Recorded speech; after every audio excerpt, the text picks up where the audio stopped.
তওবা কতবার প্রযোজ্য হবে একই ব্যাপারে? খুবই সুন্দর একটা প্রশ্ন। একই গুনাহ একবার করে আল্লাহর কাছে মাপ চাইলাম, ফিরে আসলাম, আবার করলাম, এভাবে কতবার চলতে পারে? সর্বোচ্চ কতবার হলে আল্লাহ মাফ করবেন, এরপরে আর মাফ করবেন না? আর আমার আল্লাহর কাছে যতবার ভুল হবে, দেরি না করে, কখন ওয়াফাত এসে যায়, মৌত এসে যায়, সঙ্গে সঙ্গে তওবা করে সাথে সাথে হালনাগাদ হালখাতার সাথে সাথে করে ফেলান, হিসাব নিকাশ শুকিয়ে ফেলান।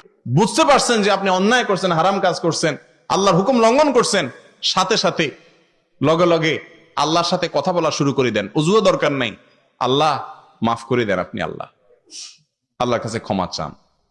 এরপরে একই ভুল আর যেন না হয় চেষ্টা করবেন। তবে হ্যাঁ, তওবার রাস্তা আছে, বারবার তওবা করন যায়, এটা যখন শুনছেন তো এখন আর তো আর চিন্তা নেই। প্রত্যেকদিন নামাজ হতে থাকবেন, সকাল 8টার দিকে উঠে করবেন আল্লাহ আস্তাগফিরুল্লাহ ওয়া আতুবু ইলাইহি, কামে যাইবো। আল্লাহ তাআলা তাওয়াব, সেটা ঠিক আছে, কিন্তু জানে শুনি ঠান্ডা মাথায় গুনাহ করবেন।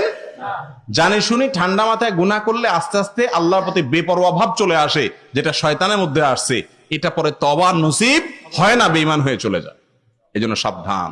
তবে হ্যাঁ, আল্লাহ তাআলা বারবার তওবা কবুল করেন।